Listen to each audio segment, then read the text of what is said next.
और आज हम पढ़ने जा रहे हैं reversible reaction and dynamic equilibrium का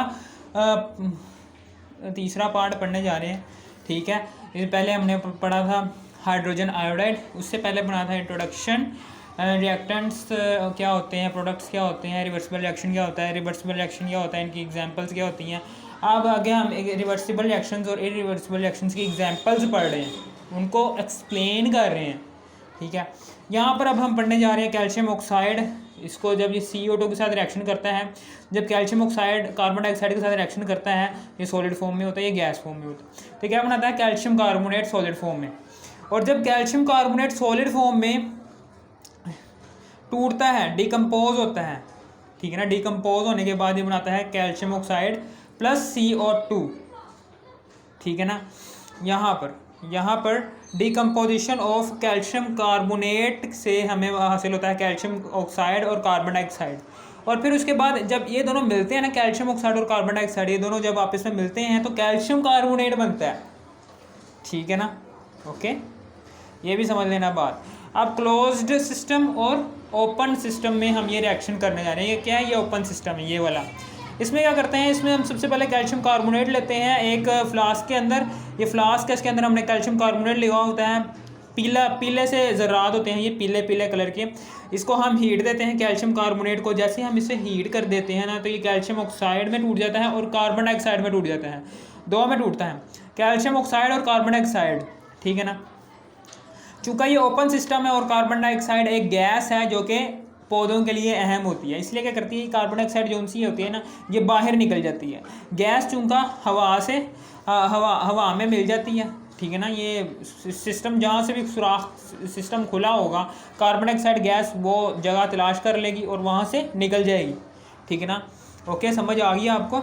ये कैल्शियम ऑक्साइड को कार्बन डाइऑक्साइड नहीं मिलेगी, तो फिर ये रिवर्स रिएक्शन यानी कि पीछे वाला रिएक्शन, यानी कि ये पीछे कैल्शियम ऑक्साइड और कार्बन डाइऑक्साइड आपस में मिलने वाला जो सा रिएक्शन होगा और जिससे कार्बन डाइऑक्साइड कैल्शियम कार्बोनेट दोबारा बनेगा, ये दोबारा नहीं बन सकता क्योंकि कार्बन डाइऑक्साइड चली गई है। कैल्शियम ऑक्साइड ढूंढ रहा है कि भाई कार्बन डाइऑक्साइड किधर गई। ठीक है ना, वो तो चली गई वहाँ से। अब ये कैल्शियम ऑक्साइड क्या करेगा, ये रिएक्शन को इधर ही स्टॉप कर लेगा, इधर ही रोक लेगा। ठीक है ना, और ये क्या बन जाएगा इरिवर्सिबल रिएक्शन। सिर्फ और सिर्फ एक ही सिम्त में, एक ही डायरेक्शन में गया है, ये पीछे नहीं गया, सिर्फ और सिर्फ एक ही डायरेक्शन में गया है ये रिएक्शन। फिर इसी तरीके से जब सिस्टम क्लोज होगा, ये ढक्कन है ऊपर, कैल्शियम कार्बोनेट को हम हीट देने के बाद क्या होगा, ये कैल्शियम ऑक्साइड और कार्बन डाइऑक्साइड दो में टूट जाएगा। कैल्शियम कार्बोनेट कैल्शियम ऑक्साइड में भी टूट गया और कार्बन डाइऑक्साइड में भी टूट गया। ठीक है ना, आपको पता है कि कैल्शियम ऑक्साइड और कार्बन डाइऑक्साइड, कैल्शियम ऑक्साइड पे पीले पीले ज़रात होते हैं। ठीक है ना, ये भी हमेशा याद रखना।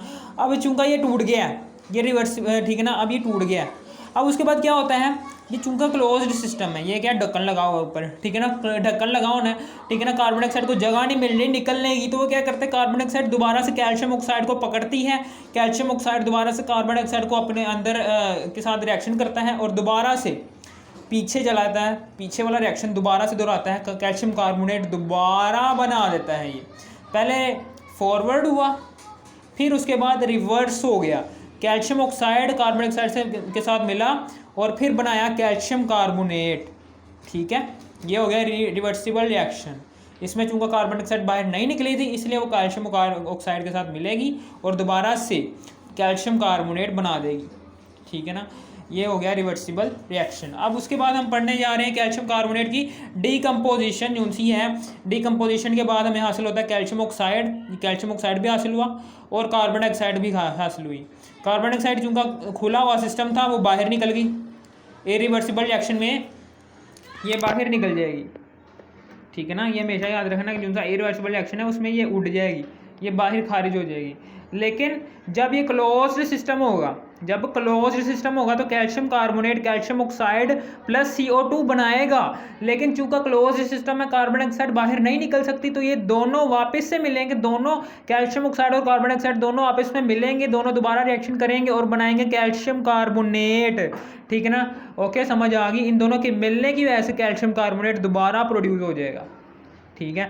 फिर उसे इसके बाद कैल्शियम कार्बोनेट, फिर इसकी डीकम्पोजिशन होगी, फिर कैल्शियम ऑक्साइड और कार्बन डाइऑक्साइड पैदा होंगे। फिर उसके बाद जब ये दोनों फिर दोबारा मिलेंगे, फिर दोबारा रिएक्शन करेंगे और फिर दोबारा कैल्शियम कार्बोनेट बना देंगे। कैल्शियम कार्बोनेट की दोबारा डीकम्पोजिशन हो जाएगी। डीकम्पोजिशन का मतलब क्या है कि एक कंपाउंड का ठीक है ना अपने ही टूट जाना, यानी कि अपने अंदर मौजूद एलिमेंट्स में टूट जाना। कैल्शियम कार्बोनेट में जो उनसे एलिमेंट्स मौजूद हैं, इस कंपाउंड में जो उनसे एलिमेंट्स मौजूद हैं, उन एलिमेंट्स में एक कंपाउंड का टूट जाने के अमल को कहते हैं डीकम्पोजिशन। डीकम्पोज हो गया, ये टूट गया है कंपाउंड अपने ही एलिमेंट्स में, ठीक है। इसमें कैल्शियम ऑक्साइड भी प्रेजेंट है और कार्बन डाइऑक्साइड भी प्रेजेंट है, टूट गया। अब उसके बाद इसी तरीके से थोड़े शुरुआत में क्या होता है, सुबह जब जा रहे होते हैं हम, जब इन द बिगिनिंग शुरुआत में शुरू में क्या होता है, फॉरवर्ड रिएक्शन बहुत तेज़ हो जा रहा होता है, फास्ट जा रहा होता है, क्योंकि आपको पता है शुरू में जब आप कैल्शियम कार्बोनेट की मिकदार बहुत ज़्यादा होगी, बहुत ज़्यादा मिकदार होगी ना। यहाँ पर हीट भी दी है हमने, ठीक है ना, ये हीट लाजमी देनी है। हीट अगर आप नहीं देंगे तो ये टूटेगा नहीं, क्योंकि बॉन्ड को ब्रेक करने के लिए हीट की ज़रूरत होती है। अब यहाँ पर क्या होगा कि बहुत देर पहले क्या होता है, फास्ट रिएक्शन होता है। ये इन द बिगिनिंग शुरू में क्या होता है, फॉरवर्ड रिएक्शन बहुत ज़्यादा फास्ट होता है, रिवर्स रिएक्शन बहुत ज़्यादा स्लो होता है, ठीक है ना। फास्ट क्यों होता है फॉरवर्ड रिएक्शन, क्योंकि शुरू में जो उनसे रिएक्टेंट्स हैं, रिएक्टेंट्स क्या होते हैं, जो प्रोडक्ट्स बना रहे होते हैं, ठीक है ना। रिएक्टेंट्स ऐसे कंपाउंड्स होते हैं जो प्रोडक्ट्स बना रहे होते हैं, उसे हम कहते हैं रिएक्टेंट्स। ये रिएक्टेंट्स हैं, ये प्रोडक्ट्स हैं, ठीक है ना। ये रिएक्टेंट्स हैं, ये प्रोडक्ट्स हैं। चूँकि ये शुरू में कैल्शियम कार्बोनेट की मिकदार ज़्यादा थी, मिकदार ज़्यादा होने की वजह से क्या होगा, ठीक है ना, ये रिएक्शन करेंगे, ये बहुत ज़्यादा रिएक्शन करेंगे, जिसकी वजह से कैल्शियम कार्बोनेट रिएक्टेंट्स, ये वाला रिएक्शन फॉरवर्ड रिएक्शन, इस वाले डायरेक्शन वाला रिएक्शन फॉरवर्ड रिएक्शन, ठीक है ना, ये वाला रिएक्शन बहुत ज़्यादा फास्ट होगा, ठीक है ना। प्रोडक्ट्स बहुत तेज़ी से बन रही होंगी और कैल्शियम कार्बोनेट बहुत तेज़ी से डिकम्पोज हो रहा होगा, ठीक है। अब शुरू में चूँकि आपको पता है कि शुरू में इसकी मिकदार तो ज़्यादा होगी ही और प्रोडक्ट्स की मिकदार बहुत कम होगी, ठीक है ना। रिवर्स रिएक्शन, ये वाला रिएक्शन बहुत स्लो चल रहा होगा। इसमें क्या होता है, इसमें कैल्शियम ऑक्साइड जो सा है वो दोबारा से कार्बन डाइऑक्साइड के साथ मिलता है और बनाता है दोबारा से कैल्शियम कार्बोनेट बना देता है। ये वाला रिएक्शन जो सा होगा, ये वाला रिएक्शन, पीछे वाला रिएक्शन, ये बहुत ज़्यादा स्लो होगा। स्लो रिएक्शन होने की वजह से क्या होगा, ये वापस नहीं जा सकते, अब आपको पता है। फिर उसके बाद आगे है, कुछ देर बाद क्या होता है, रिवर्स रिएक्शन जो सा है, ये वाला रिवर्स रिएक्शन, इसको मैंने क्या कहा, ये रिवर्स, आर से रिएक्शन, ठीक है ना। रिवर्स रिएक्शन फास्ट हो जाएगा। कुछ देर के बाद आपको पता है कि प्रोडक्ट्स की मिकदार हो जाएगी ज़्यादा, हो जाएगी, रिएक्टेंट्स कम रह जाएंगे, प्रोडक्ट्स ज़्यादा बन जाएंगी। अब चूँकि प्रोडक्ट्स ज़्यादा बन गई हैं, प्रोडक्ट्स ज़्यादा बनने की वजह से रिवर्सिबल रिएक्शन, ये जो सा रिवर्स रिएक्शन है, ये वाला पीछे वाला रिएक्शन, ये वाला मैंने आपको बताया था कि कैल्शियम ऑक्साइड और कार्बन डाइऑक्साइड आपस में मिलेंगे तो ये कैल्शियम कार्बोनेट जो सा बनेगा ना, ये होता है रिवर्स रिएक्शन, ठीक है ना। कि कार्बन डाइऑक्साइड के बनने से कैल्शियम कार्बोनेट बन रहा है, कार्बन डाइऑक्साइड है, ये बन रहा है जी कैल्शियम ऑक्साइड के साथ, ठीक है ना। और ये वाला रिएक्शन जो सा है, ये वाला कैल्शियम कार्बोनेट दोबारा से बनेगा, ये वाला रिएक्शन जो सा है ये फास्ट हो जाएगा। क्योंकि आपको पता है कुछ देर के बाद जब रिएक्टेंट्स ही ख़त्म हो जाएंगे और प्रोडक्ट्स बढ़ जाएंगे तो प्रोडक्ट्स क्या करेंगे, प्रोडक्ट्स आपस में रिएक्शन करके क्लोज्ड सिस्टम होगा, आपस में रिएक्शन करेंगे, कार्बन डाइऑक्साइड और कैल्शियम ऑक्साइड आपस में रिएक्शन करने के बाद दोबारा से कैल्शियम और कार्बोनेट बना देंगे। अब उसके बाद क्या होगा, रिवर्सिबल रिएक्शन फास्ट हो जाएगा कुछ देर बाद, ये after some minutes reversible reaction fast, ठीक है ना। और कुछ देर के बाद क्या होगा, कि प्रोडक्ट्स जो उनसे हैं, आपको पता है कि प्रोडक्ट ज़्यादा हैं, मैंने वही बात लिखी हुई है यहाँ पर भी कि यहाँ पर प्रोडक्ट्स ज़्यादा हैं, ये वाली बात। रिवर्सिबल रिएक्शन फास्ट क्यों हुआ है, क्योंकि प्रोडक्ट्स ज़्यादा हो गए हैं एज़ कम्पेयर टू रिएक्टेंट्स कम हो गए हैं। कुछ देर के बाद रिएक्टेंट्स कम हो जाएंगे, प्रोडक्ट्स बढ़ जाएंगे, जिसकी वजह से प्रोडक्ट्स के बढ़ने की वजह से रिवर्स रिएक्शन फास्ट हो जाएगा as compare to forward reaction, ठीक है। पहले फॉरवर्ड रिएक्शन क्यों फास्ट था, क्योंकि तब रिएक्टेंट्स ज़्यादा थे और जबकि प्रोडक्ट्स जो उनसे थे वो कम बन रहे थे। यानी कि रिएक्टेंट्स का मतलब क्या है, कैल्शियम कार्बोनेट, कैल्शियम कार्बोनेट की मिकदार ज़्यादा थी।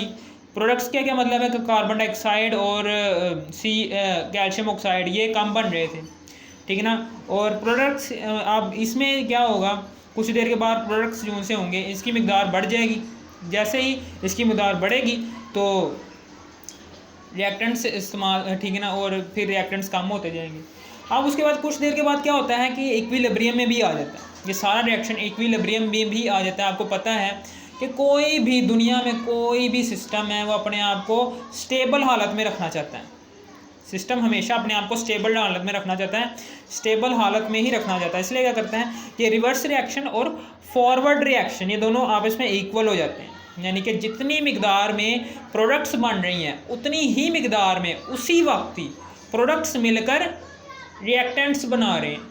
यानी कि रिएक्टेंट्स के बनने की जौन सी मिकदार है वो प्रोडक्ट्स के बनने की मिकदार के इक्वल हो जाएगी, तब एक टर्म आएगी उसे हम कहेंगे डायनामिक इक्विलिब्रियम। ये इक्विलिब्रियम में पहुंच गया सिस्टम। आपको पता है हर सिस्टम ना अपने आप को स्टेबल रखना चाहता है, हर सिस्टम चाहता है कि भाई मैं स्टेबल रहूं, मुझे तंगी ना हो, वो स्टेबल रखता है अपने आप में मौजूद उनसे रिएक्शन हो रहे हैं ना उसे बराबर मिकदार में चलाता है ताकि मैं स्टेबल रहूं। स्टेबल रखने के लिए अपने आप को तो दोनों रिएक्शंस क्या करते हैं, बराबर मिकदार में चलाता है, ठीक है, और एक ही वक्त में चलाता है कि जितनी मिकदार में प्रोडक्ट्स बन रही हैं उतनी ही मिकदार में अगर रिएक्टेंट्स भी बढ़ रहे हैं बन रहे होंगे उसी वक्त ही तो सिस्टम क्या हो जाएगा, अपने आप को स्टेबल महसूस करेगा कि भाई मैं स्टेबल हो गया हूँ, ठीक है।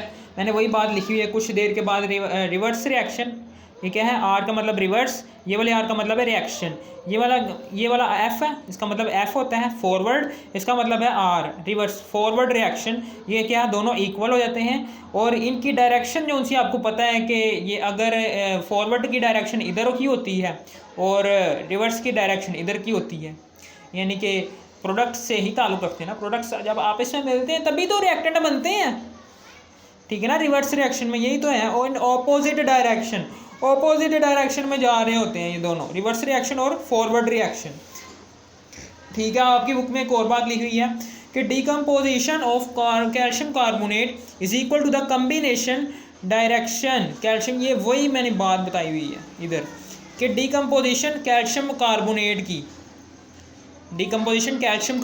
की अगर इक्वल हो जाए, कम्बिनेशन कैल्शियम ऑक्साइड और कार्बन डाइऑक्साइड के कम्बिनेशन के, ये दोनों आज आपस में मिलेंगे तो कैल्शियम कार्बोनेट ही बनेगा ना। जब डिकम्पोजिशन इक्वल हो जाती है, कम्बिनेशन, डिकम्पोजिशन का मतलब क्या है, फॉरवर्ड रिएक्शन, ये वाला रिएक्शन, ठीक है। और कम्बिनेशन का मतलब क्या है कि कैल्शियम ऑक्साइड प्लस CO2 आपस में मिलेगा तो कैल्शियम कार्बोनेट। जब ये दोनों रिएक्शंस आपस में इक्वल मिकदार में रिएक्टेंट्स और प्रोडक्ट्स दे रहे होंगे सिस्टम को, तो हम कह देंगे कि वो एक सिस्टम जो सा है वो डायनामिक इक्विलिब्रियम में है। कैल्शियम कार्बोनेट सॉलिड फॉर्म में, कैल्शियम ऑक्साइड सॉलिड फॉर्म में है, ठीक है ना। ये है, समझ आ गई। ये वाली बात आपकी बुक में लिखी हुई थी, मैंने बता दी है। फिर उसके बाद एक और बात आपकी बुक में लिखी हुई है, कैल्शियम, ये वाली बात भी लिखी हुई है कि दोनों सिस्टम कुछ देर के बाद रिवर्सिबल रिएक्शन और फॉरवर्ड रिएक्शन आपस में इक्वल हो जाते हैं और इक्वल होने के बाद वो ऑपोजिट डायरेक्शन में चल रहे होते हैं। पता है कि ऑपोजिट डायरेक्शन में ही हो रहे होंगे, ठीक है। अब कैल्शियम अब चूँकि ये सेम वक्त में चल रहे हैं, ठीक है ना, सेम वक्त में चल रहे हैं, सेम अमाउंट में प्रोडक्ट्स भी बन रही हैं, सेम अमाउंट में रिएक्टेंट्स भी बन रहे हैं, तो क्या होंगे, कैल्शियम ऑक्साइड कैल्शियम कार्बोनेट और कार्बन डाइऑक्साइड, इनकी कंसंट्रेशन क्या हो जाएगी, इक्वल हो जाएगी। सिस्टम में जो सी इनकी कंसंट्रेशन होगी, carbon dioxide, calcium carbonate, calcium oxide, इनकी कंसंट्रेशन भी कॉन्स्टेंट ही रहेगी, क्योंकि जितनी मिकदार में कैल्शियम कार्बोनेट प्रोड्यूस हो रहा होगा उतनी ही मिकदार में कैल्शियम ऑक्साइड और कार्बन डाइऑक्साइड जो उनसे हैं वो बन रहे होंगे, ठीक है ना। को पता है कि कैल्शियम कार्बोनेट जितनी मिकदार में अपने आप को कंज्यूम कर रहा होगा, अपने आप को तोड़ रहा होगा इनमें, तो उतनी ही मिकदार में ये कैल्शियम ऑक्साइड और कार्बन डाइऑक्साइड आपस में मिलकर कैल्शियम कार्बोनेट बना रहे होंगे, ठीक है। और जिसकी वजह से कैल्शियम कार्बोनेट की भी मिकदार सेम रहेगी और इन दोनों की मिकदार भी सेम रहेगी, सेम अमाउंट रहेगी, कांस्टेंट रहेगी, जिसकी वजह से सिस्टम अपने आप को स्टेबल महसूस करेगा। ठीक है, और सिस्टम हर चीज़ आपको पता है स्टेबल रखना चाहती है अपने आप को। ठीक है, ओके, और ये हो गया हमारा आज का टॉपिक क्लियर। ठीक है, अब हम इससे आगे पार्ट 4 की बात करेंगे। ठीक है, वीडियो को लाइक ज़रूर ठोकना अगर आपको पसंद आ गई हो। ओके।